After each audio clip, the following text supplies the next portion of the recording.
Oke. Saudara 13 tahun dia ngerti firman ini, dia tertawa paling keras. Pascal, coba Om tanya, kenapa tadi kamu tertawa tuh Om ngomong pelit? Kira-kira kenapa? Kenapa? Oh memang benar, tepuk tangan buat Pascal. Memang benar, luar biasa. Saudara, jangan kaget. Neraka akan dihuni oleh orang-orang Kristen kaya pelit. Catat itu baik-baik. Masuk neraka bukan karena membunuh, bukan karena berzina, bukan karena mencuri, karena pelit. Tapi kalimat terakhir, ayo baca sama-sama. 1, 2, 3. Tetapi orang benar masuk kemana? Dalam hidup yang kekal, surga. Wah, hebat kamu. Siapa namamu? Lupa Om. Pernah ketemu di Melbourne toh waktu itu. Siapa namamu? Lupa. Siapa namanya? Kevin. Ya. Bulan kapan? Juli yang lalu ya kita jalan-jalan sama dia di Melbourne. Kevin, benar sekali kamu ngomong tadi. Umur berapa kamu Kevin? 5. Lihat tuh, 5 tahun pun dengar firman. Bayangkan. Ini kalau yang tua-tua budek terlalu. Maafkan saya, itu cara saya ngomong sudah. Yang 5 tahun aja dengar dan bisa komentar. Saudara, mari kita belajar. Saya percaya semua kita hafal dan mengenal Yohanes 3:16. Betul? Kalau saudara duduk di sini nggak hafal Yohanes 3:16, saudara belum Kristen. Loh kenapa? Bisa jawab? Ingat di buletin kita hari ini ada pelajaran keselamatan. Bagus sekali, sederhana. Nah, keselamatan kita itu karena Yohanes 3:16. Betul tidak? Karena begitu besar kasih Bapa akan dunia ini. Allah itu nggak punya kasih. Kalau Allah itu kejam, saudara. Tapi Tuhan kita itu yang punya kasih. Allah itu ada di Mekah. Kembalikan pada yang punya Tuhan. Jadi bukan Allah yang penuh kasih, tapi Yesus Tuhan kita yang penuh kasih. Dan kasih adalah Yesus Tuhan kita, bukan Allah. Maka itu karena begitu besar kasih Yahweh, kasih Bapa kita, bukan kasih Allah. Ingat perintah Allah itu apa? Balas orang yang memukul kamu, bunuh orang yang membalas kamu, kamu akan dapat pahala di surga. Itu firman Allah. Firman Tuhan kita beda. Kasihlah musuh. Allah berfirman, kalau laki-laki mampu bisa kawin lebih dari 1. Itu firman Allah. Tapi Yahweh berfirman, aku benci perceraian. Jelas beda. Kita harus menyadari akan hal ini. Kalau saudara tanya kepada saya, kalau gitu Allah itu Tuhan bukan? Tuhan. Tapi bagi Islam, bukan Tuhan bagi kita.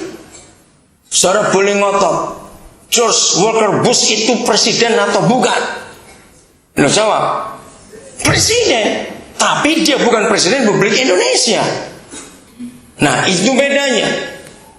Jadi Allah itu Tuhan, iya. Tapi bagi Islam, karena syahadat mereka yang pertama, tidak ada Tuhan selain Allah. Hormati mereka dan kembalikan pada yang punya Tuhan. Wisnu berfirman, manusia itu dibagi dalam kasta. Yahweh berfirman, semua manusia itu sama. Jadi masing-masing kitab suci agama itu menunjukkan siapa Tuhan mereka. Maka itu masing-masing agama punya kitab suci, karena masing-masing agama punya Tuhan. Berarti kalau kita melihat semua kitab suci agama di dunia, ternyata Tuhan itu semuanya beda. Dari firman mereka kita bisa tahu, yang Tuhan ini Tuhan yang bagaimana, Tuhan yang itu Tuhan bagaimana. Jadi kita harus tahu bedanya. Lagi sekali, Yohanes 3:16.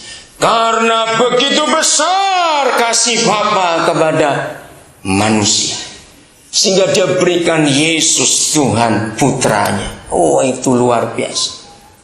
Hari ini kita akan belajar, dan ini ayat yang terakhir, 1 Yohanes 3 ayat 16. 27 Desember 83, saya nggak akan lupa hari itu. Di suatu kota kecil namanya Schwerte di North Rhine-Westphalia, provinsi Jerman Tengah. Saya mimpin retreat mahasiswa Indonesia tahun 83 bulan Desember itu. Bersama dengan seorang hamba Tuhan, sekarang jadi hamba Tuhan hebat, namanya Hani Layantara, suami dari Agnes Maria. Besok saya harus mimpin perjamuan kudus di antara orang-orang Jerman itu. Waktu saya berdoa minta pewahyuan, 1 Yohanes 3:16 dimunculkan jelas sekali. Ditulis oleh rasul yang sama, Yohanes. Di pasal yang sama, pasal 3. Di ayat yang sama, ayat 16. Saudara, satu Injil, yang satu lagi surat. Ternyata Papa memberikan sebuah kebenaran untuk gereja lakukan. Maka itu kalau gereja hanya berhenti di Yohanes 3:16 dan tidak melanjutkan ke 1 Yohanes 3:16, kita bukan gereja, tapi kita hanya kumpulan sosial di dunia ini. Kalau gereja itu cuma satu tugasnya, menyatakan kasih itu. Dan kasih itu tidak ada dua, hanya satu, Yesus Tuhan kita. Mari kita lihat sama-sama 1 Yohanes 3:16 sampai ayat yang ke-18.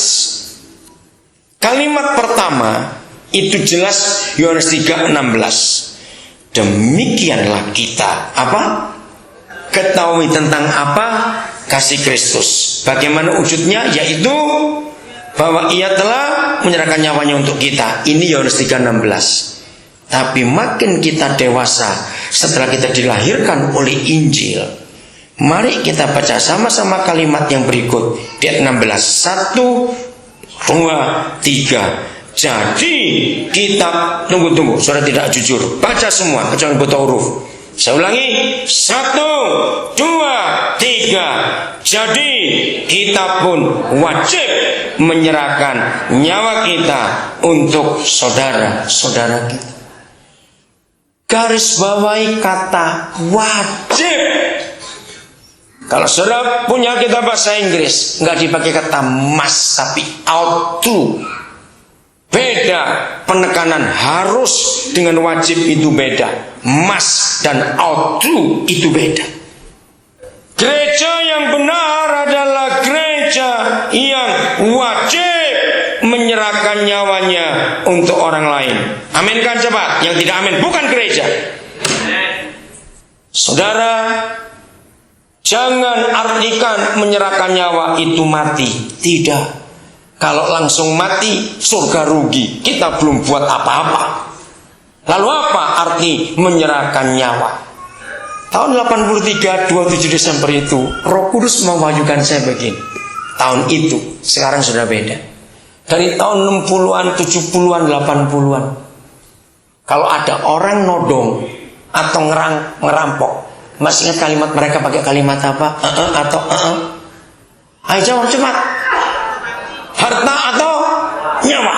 Nah, itu dulu. Ternyata nyawa itu identik dengan harta, dan harta itu identik dengan nyawa. Maaf, jangan tersinggung. Saya harus ngomong ini. Orang pelit kalau dengar khotbah saya tidak mau bertobat, mungkin bisa stroke orang itu, saudara. Kaget. Serius ini? Tapi bukan berarti semua orang stroke pelit. Tidak, ya, jangan tersinggung dulu. Saya nggak ngomong begitu. Tapi ini kebenaran. Jadi kita pun wajib menyerahkan nyawa kita untuk orang lain. Itu artinya kita wajib menyerahkan harta kita untuk orang lain. Jangan sombong dulu. Bagi saudara yang sering memberi persembahan di atas 10 juta, di atas 20 juta, ingat, jangan sombong dulu. Surga dan para malaikat itu kalau ngitung, yang kita ngitung persembahan kita, itu bukan yang kita beri di gereja. Yang kita beri di gereja yang ngitung bendahara. Nah, surga ngitung itu yang masih di bank. Mati kita. Ini luar biasa. Dari mana kita belajar itu? Maka itu yang suka memberi jutaan, jangan sombong dulu. Kita baca di kitab suci, hari itu ada kelas persembahan, pelajaran persembahan. Oke.